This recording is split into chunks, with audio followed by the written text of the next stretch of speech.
کیا اسلام واقعی آخری اور کامل دین ہے؟ اسلامی مذہبی رہنماؤں نے مسلمانوں کو بتایا ہے کہ اسلام آخری اور کامل دین ہے۔ کیا یہ واقعی سچ ہے؟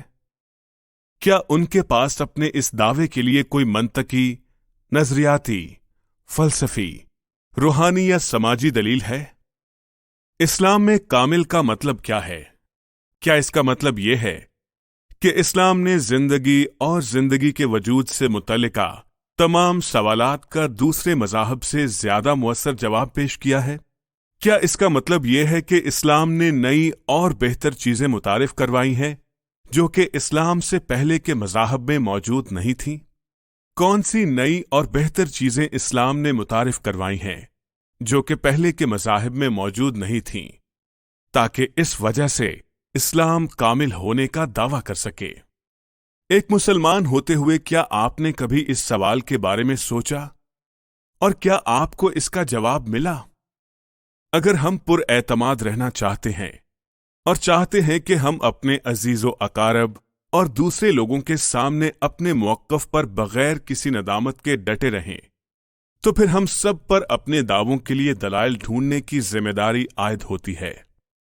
اس سے پیشتر کہ میں چند دلائل پیش کروں، میں آپ کو یہ بتانا چاہتا ہوں کہ اسلام نے خود تو کوئی اچھی بات متعارف نہیں کروائی، بلکہ قدیم اچھی مذہبی اقدار کو بھی بگاڑ ڈالا جو ابراہیم، موسیٰ اور خداوند یسوع کے وقت سے چلی آ رہی تھیں۔ اسلام کے کامل ہونے کا دعویٰ تشہیر کے سوا کچھ بھی نہیں۔ آئیں اب ہم مل کر ان دلائل پر غور کریں۔ اسلام غیر عقلی باتوں کو خدا سے منسوب کرتا ہے۔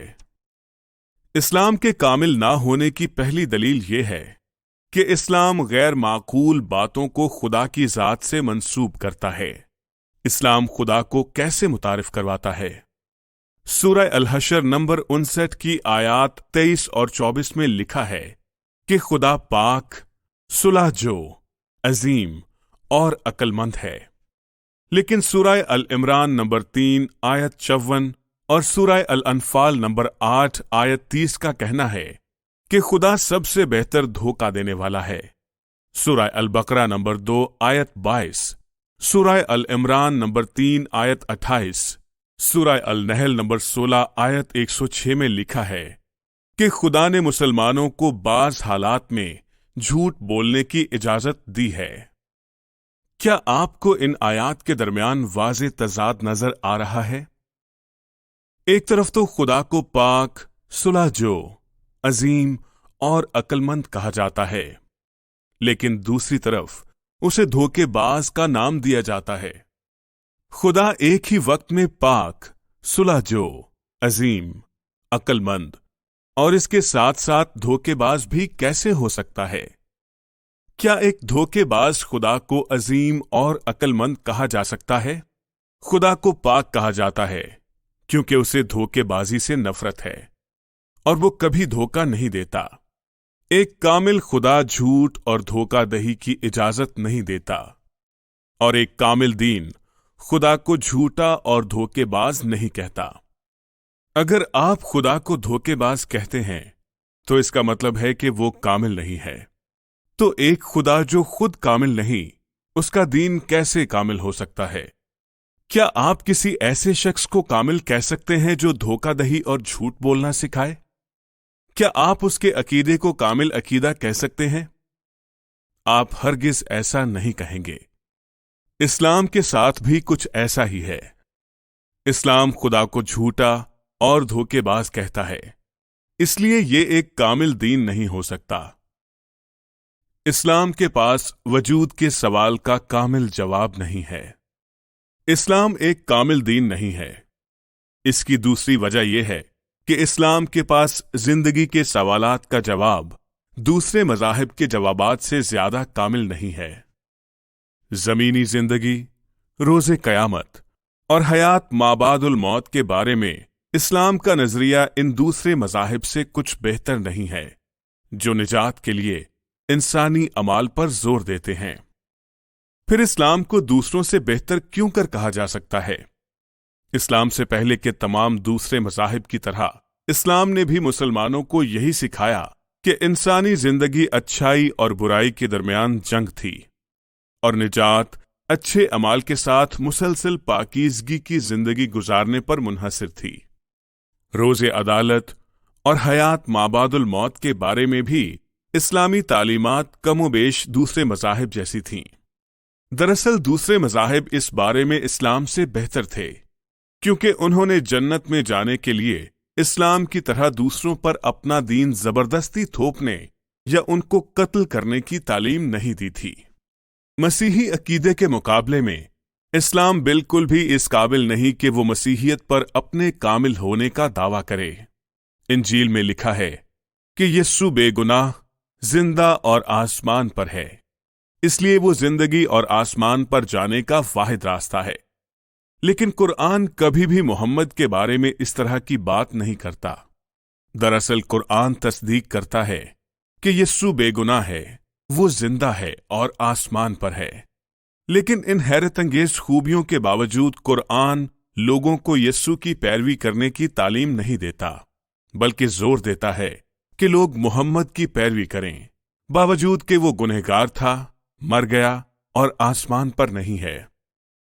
یہ بالکل واضح ہے کہ مسیحیت کامل ہے، کیونکہ اس کا رہنما بے گناہ ہے اور ہمیشہ زندہ رہے گا، جبکہ اسلام کامل دین نہیں ہے، کیونکہ اس کا رہنما بے یقینی اور گناہ کی حالت میں مر گیا۔ لہٰذا آپ دیکھ سکتے ہیں کہ زمین پر پاک زندگی یا روز عدالت اور حیات مابعد الموت کے بارے میں اسلام میں دوسرے مذاہب سے بہتر تعلیمات موجود نہیں ہیں۔ اس لیے اسلام کو کامل دین کہنا عقل مندی نہیں ہے۔ اسلام نے ایک خدا کو ماننے والے مذاہب کو تباہ کر دیا۔ تیسری وجہ جس کی بنا پر اسلام کو کامل نہیں کہا جا سکتا، یہ ہے کہ اس نے جزیرہ نما عرب اور پڑوسی ممالک میں ایک خدا کو ماننے والے تمام مذاہب کو تباہ کر دیا۔ ایک خدا کو ماننے والے مذاہب کے لوگ اسلام سے پہلے تمام جزیرہ نما عرب میں پھیلے ہوئے تھے۔ ان مذاہب کو ابراہیمی مذاہب کہا جاتا تھا۔ سورہ المومنون نمبر 23 کی آیات 84 تا 90 اور سورہ لقمان نمبر 31 کی آیات 24 اور 25 اس بات کی تصدیق کرتی ہیں کہ بہت سے عرب باشندے ایک خدا پر ایمان رکھتے تھے۔ ان ابراہیمی مذاہب کا دفاع کرنے کے بجائے اسلام نے ان کو تباہ کر دیا اور ان کے پیروکاروں کو اسلام قبول کرنے کے لیے مجبور کیا۔ حنیف کا مذہب ابراہیمی مذاہب میں سے ایک تھا۔ حنیف ایک مشہور مذہبی گروہ کا نام تھا جس نے ابراہام کے خدا پر ایمان کا اعلان کر کے مشرکانہ عبادات کو مسترد کر دیا۔ اہل حنیف عرب تھے اور ان کا تعلق محمد کے اپنے قبیلے قریش سے تھا۔ ابن اسحاق اپنی تحریر سیرت رسول اللہ میں اس بات کی تصدیق کرتا ہے کہ حنیفی ایک خدا کو مانتے تھے اور ابراہیمی مذہب کے پیروکار تھے۔ جب محمد اسلام لے کر آیا تو دوسرے ابراہیمی عقائد کو کچلنے کے باوجود اس نے اپنے مذہب کو بھی ابراہیمی مذہب ہی کہا۔ سورت نمبر 3 95 4 125 6 161۔ اسلام میں بتوں کی پوجا کو تھوڑے عرصے کے لیے جائز قرار دیا گیا تھا۔ خدا کی وحدانیت کے بارے میں حنیفیوں کا ایمان محمد سے زیادہ مضبوط تھا۔ وہ کسی بھی قسم کی بت پرستی کے بالکل خلاف تھے اور ان کا پختہ ایمان تھا کہ خدا ایک ہے۔ لیکن محمد جب مکہ میں تھا تو اس نے مسلمانوں سے کہا کہ وہ 3 بتوں کی عبادت کریں۔ اس نے سورہ النجم نمبر 53 کی 19ویں آیت سے پڑھا۔ وہاں لکھا ہے کہ لات زرخیزی کی دیوی، عزا طاقت کی دیوی، منات قسمت کی دیوی، یہ تینوں بت روحانی مخلوق ہیں اور اللہ کے کاموں میں اس کی مدد کرتے ہیں۔ یہ کہتے ہوئے محمد اور اس کے پیروکاروں نے ان تینوں بتوں کو سجدہ کیا اور ان کی عبادت کی۔ آپ دیکھ سکتے ہیں کہ قرآن نے محمد اور اس کے پیروکاروں کو خدا کے ساتھ 3 بتوں کی عبادت کرنے کا بھی حکم دیا تھا۔ مکہ میں مسلمان محمد کی رہنمائی میں کچھ عرصے تک ان بتوں کی عبادت کرتے رہے، جب تک کہ وہ مدینہ ہجرت نہ کر گئے۔ مدینہ میں محمد نے اس بات کا اعتراف کیا کہ قرآن کی یہ خاص آیت شیطان کی طرف سے تھی۔ حنیفی، مسیحی، یہودی، پارسی اور ستارہ پرست نہ ہی بتوں پر ایمان لائے اور نہ ہی ان کی عبادت کی۔ انہوں نے ان بتوں کو بالکل مسترد کر دیا۔ خدا کی وحدانیت کے بارے میں ان کا روحانی موقف محمد کے موقف سے اعلیٰ تھا۔ محمد نے خدا کی وحدانیت کے بارے میں ان کے موقف کی حمایت کرنے کی بجائے الٹا انہیں مجبور کیا کہ وہ اسلام کی پیروی کریں۔ اپنی بت پرستی اور ایک خدا پر ایمان رکھنے والوں کے خلاف جنگ کے باوجود اسلام کیسے کہہ سکتا ہے کہ وہ ان مذاہب سے بہتر ہے جو ہر طرح کی بت پرستی سے دور رہے؟ یہ نہیں ہو سکتا۔ بہرحال بعد ازاں بت پرستی سے متعلق آیت قرآن میں سے موقوف کر دی گئی۔ محمد کے مرنے کے بعد محمد کے جانشینوں نے اس آیت کو قرآن میں سے نکال دیا۔ انہیں یقین تھا کہ یہ شیطان کی طرف سے تھی، اس لیے اسے ہٹا دیا گیا۔ قدیم اسلامی علماء نے اس آیت کو اپنی کتابوں میں محفوظ رکھا، جسے ہم آج بھی پڑھ سکتے ہیں۔ صحیح آیت اس طرح تھی: یہ بلند مرتبہ عورتیں ہیں اور حقیقت میں ان سے شفاعت کی توقع کی جا سکتی ہے۔ محمد نے بت پرستی کی اجازت کیوں دی؟ اس کی بڑی وجہ سیاسی دباؤ تھا۔ اس نے اپنی وفادار بیوی خدیجہ اور اپنے چچا ابو طالب کو کھو دیا تھا، جو اس کے لیے ان بت پرستوں کے دباؤ کے خلاف ایک ڈھال کی طرح تھے جن پر مکہ میں اس نے تنقید کی تھی، اور اس وجہ سے اب وہ اپنے اور اپنے دوستوں پر مکی رہنماؤں کے دباؤ کی وجہ سے تنہا اور کمزور پڑ گیا تھا۔ اس مشکل کی وجہ سے اس نے اپنے مخالفین کی حمایت حاصل کرنے کے لیے اپنی سیاست میں تھوڑی تبدیلی کرنے کا فیصلہ کیا۔ اس وجہ سے اس نے ان 3 اہم قریشی بتوں کی عبادت کو جائز قرار دیا۔ اس لیے وہ کچھ عرصے تک مکہ میں محفوظ رہا، جب تک کہ وہ مدینہ بھاگ نہ گیا۔ اس سے کوئی فرق نہیں پڑتا کہ محمد اور اس کے پیروکاروں کی بت پرستی کرنے کی وجہ کیا تھی، لیکن روحانیت میں اسے شرک کہتے ہیں۔ محمد سے پہلے کے انبیاء کرام، ابراہیم، موسیٰ یا یسوع، ان میں سے کسی نے بھی بت پرستی کی اجازت نہیں دی، لیکن محمد اور قرآن نے ایک مختصر عرصے کے لیے بت پرستی کو جائز قرار دیا۔ آپ نے دیکھا کہ محمد کا اسلام دوسرے مذاہب سے بہتر نہیں تھا۔ کاملیت کا دعویٰ خدا کی مرضی کے خلاف صرف ایک سیاسی پروپیگنڈا تھا۔ اسلام سنگین تعلقات کی اجازت دیتا ہے۔ اسلام کے کامل دین نہ ہونے کی چوتھی وجہ لوگوں کے ساتھ اسلام کا سخت رویہ ہے۔ میں نے پہلے ہی اپنی گفتگو میں ذکر کیا ہے کہ اسلام نے شوہروں کو اپنی بیویوں کو مارنے کی اجازت دی ہے۔ یہ ابراہیم، موسیٰ اور یسوع کے لیے ناقابل قبول تھا۔ اپنی بیوی سے محبت رکھنا اور اس کے ساتھ انسانوں جیسا سلوک کرنا آپ کے مذہب کو کامل بناتا ہے یا بیوی کو مارنا؟ اس لیے اسلام ایک کامل دین نہیں ہو سکتا۔ اسلام نے یہ بھی پابندی لگائی ہے کہ جو کچھ محمد نے سکھایا ہے لوگ آنکھیں بند کر کے اس کی پیروی کریں۔ یہ بھی ابراہیم، موسیٰ اور یسوع کے عقیدے میں ناقابل قبول ہے۔ اسلام بچوں کو یہ بھی سکھاتا ہے کہ وہ اپنے والدین کی سرپرستی کو نہ مانیں اگر ان کے والدین اسلام کے پابند نہیں۔ اس طرح کے رویے کو کامل نہیں کہا جا سکتا، جبکہ یہ اس خدا کی مرضی کے خلاف ہے جس نے لوگوں کو انتخاب کی آزادی کے ساتھ پیدا کیا ہے، اور وہ بچوں کو والدین کی عزت کرنے کا حکم دیتا ہے۔ اسلام یہ بھی کہتا ہے کہ مسلمان باقی سارے مذاہب کو مٹا کر لوگوں کو اسلام کی پیروی کرنے کے لیے مجبور کریں۔ لہٰذا آپ نے دیکھا کہ اسلام پہلے مذاہب سے نہ صرف بہتر نہیں ہے بلکہ خاندان میں یا دوسروں کے ساتھ تعلقات میں سخت اور ناقص بھی ہے۔ اسلام نے اپنے آپ کو اعلیٰ اقدار سے الگ کر لیا ہے۔ ضمیر کے مطابق محبت، خوشی، اطمینان، تحمل، مہربانی، نیکی، ایمانداری، حلم اور پرہیزگاری ہی تعلقات کے لیے کامل رویے ہیں۔ کیوں؟ کیونکہ یہ رویے لوگوں کو اکٹھا کرتے ہیں تاکہ لوگ اعلیٰ تر کو تلاش کرنے باہم امن و امان سے رہنے اور ایک دوسرے کی صحبت سے لطف اندوز ہونے کے لیے تخلیقی انداز میں سرگرم رہیں۔ لیکن اسلام ان رویوں کے خلاف ہے۔ اسلامی رویے میں مخالفوں اور غیر مسلموں کے لیے تشدد اور تباہی ہے۔ اسلام شوہروں کو زیادہ حقوق دیتا ہے اور انہیں اپنی بیویوں کو مارنے کی ہدایت کرتا ہے۔ شوہر اور بیوی کے درمیان مخلص محبت کو اسلام سے خطرہ ہے، کیونکہ اسلام آدمی کو ایک سے زیادہ بیویاں رکھنے کی تعلیم دیتا ہے۔ اسلام اعتدال پسند مسلمانوں، غیر مسلموں اور ان سب کے لیے خطرہ ہے جو خود کو اسلامی اقدار کے ساتھ ہم آہنگ نہیں کرتے۔ اس طرح کے درست رویے کی وجہ سے اسلام کو کامل نہیں کہا جا سکتا۔ اسلام میں نجات کی کوئی یقین دہانی نہیں ہے۔ پانچویں وجہ جس کی بنا پر اسلام کو کامل دین نہیں کہا جا سکتا، یہ ہے کہ اس میں نجات کی یقین دہانی نہیں ہے۔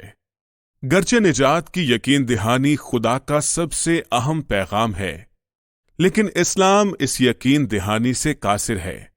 کوئی مسلمان اپنی حیات مابعد الموت کے بارے میں یقین کے ساتھ کچھ نہیں کہہ سکتا، حتیٰ کہ اسلام کے خدا نے اپنے محبوب محمد کو بھی مستقبل کے بارے میں غیر یقینی میں رکھا، اور وہ اسی غیر یقینی کے خوف میں مر گیا۔ اسلام کا خدا اپنے وفاداروں کو ان کی زمینی زندگی میں نجات دینے اور ان کو کامل خوشی دینے کے قابل نہیں ہے۔ کوئی شخص زندگی میں بے یقینی اور اس کے پیچھے چھپے خوف کو کامل نہیں کہہ سکتا۔ ایک کامل دین کے خدا کو اپنا کام کامل انداز سے کرنا چاہیے۔ اسے لوگوں کو ان کی زمینی زندگی میں نجات دینی چاہیے اور انہیں یقین اور خوشی عطا کرنی چاہیے۔ کیا یہ مایوس کن نہیں کہ اسلام کا خدا مسلمانوں کو اس بات کا تو 100% یقین دلاتا ہے کہ جو لوگ شیطان کی پیروی کریں گے وہ جہنم میں جائیں گے، لیکن کبھی بھی اپنے پیروکاروں کو اس بات کا 100% یقین نہیں دلاتا کہ وہ جنت میں جائیں گے۔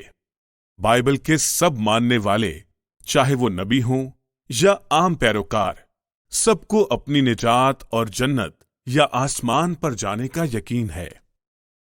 نجات کی یقین دہانی کے بغیر اسلام کس طرح ایک کامل دین ہو سکتا ہے؟ یہ ناممکن ہے۔ لفظ کامل ایک خوبصورت اور حوصلہ افزا لفظ ہے، لیکن اکثر اس لفظ کا غلط استعمال کیا جاتا ہے۔ اسلام ان مذاہب میں سے ایک ہے جو لفظ کامل کو غیر منطقی طور پر اپنے ساتھ جوڑ لیتا ہے۔ اس دنیا میں بہت سے عقائد اور لوگ خود کو کامل کہتے ہیں، لیکن یہ ہماری شخصی ذمہ داری ہے کہ ان کے دعوے کو پرکھیں اور جانیں کہ ان کے دعوے سچے ہیں یا نہیں۔ اس طرح ہم اپنے آپ کو اور اپنے خاندان کو جھوٹ سے بچا سکیں گے۔ منافقت بری چیز ہے، چاہے اس کا تعلق ہمارے عقیدے، خاندان، آباء و اجداد یا کسی سے بھی ہو۔ ہمیں اس سے باخبر رہنے اور اس سے بچنے کی ضرورت ہے۔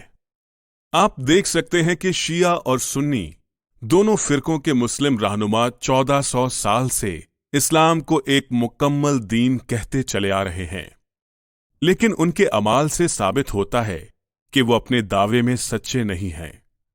ایک گروہ کے رہنما دوسرے گروہ کے پیروکاروں کو ملحد یا کافر کہتے ہیں، جس کا مطلب ہے قرآن کے مطابق انہیں صفائے ہستی سے مٹا دینا چاہیے۔ گزشتہ 1400 سالوں میں ان دونوں گروہوں نے ایک دوسرے کے لاکھوں پیروکاروں کو ہلاک کیا ہے۔ اگر اسلام کامل دین ہے تو وہ اپنے لوگوں کے درمیان رشتوں کو ایسی کامل قدریں دینے میں ناکام کیوں رہا ہے جو انہیں ایک دوسرے کی خود مختاری پر یقین رکھنے، ایک دوسرے کا احترام کرنے اور مل کر امن کے ساتھ رہنے کا پابند کر سکیں؟ مسئلہ لوگوں کا نہیں ہے، مسئلہ اسلام کی بنیاد میں ہے۔ یہ اسلام ہی ہے جس نے مختلف سوچ رکھنے والوں کو لوٹنے اور تباہ کرنے کی اجازت دی ہے۔ اگر قرآن انجیل کی طرح مخالفوں اور دشمنوں سے محبت کرنے کا حکم دیتا تو کوئی مسلمان کسی کی موت کا خواہاں نہ ہوتا۔ افسوس کہ قرآن انجیل کی طرح نہیں ہے۔ اسلام کو آخری اور کامل دین کہنے کی کوئی بھی منطقی وجہ نہیں ہے۔ سوچنے کا وقت۔ نمبر 1، دنیا میں بہت سے لوگ ہیں جن کا ماننا ہے کہ صرف ان کا عقیدہ ہی سب سے بہتر اور کامل انتخاب ہے، تاہم اتنے سارے دعووں میں صرف ایک دعویٰ ہی درست ہو سکتا ہے۔ ہم اس ایک سچے دعوے کو کیسے تلاش کر سکتے ہیں؟ نمبر 2، کیا آپ کے پاس ایسے دلائل ہیں جو یہ ثابت کر سکیں کہ اسلام آخری اور کامل دین نہیں ہے؟ مثالیں دیں۔ نمبر 3، کیا وجہ ہے کہ مسلم اور غیر مسلم دونوں کو ہی اپنے اپنے عقیدے کی پیروی کے لیے منطقی دلائل کی ضرورت ہے؟ نمبر 4، خدا کو کیسا لگتا ہے جب کوئی کسی جھوٹے دین کو خدا سے منسوب کرتا ہے؟ نمبر 5، اگر آپ یہ جان چکے ہیں کہ مسیح کا راستہ ہی واحد سچا راستہ ہے، تو پھر آپ کے لیے یہ مسیح پر ایمان لانے کا وقت نہیں ہے کیا؟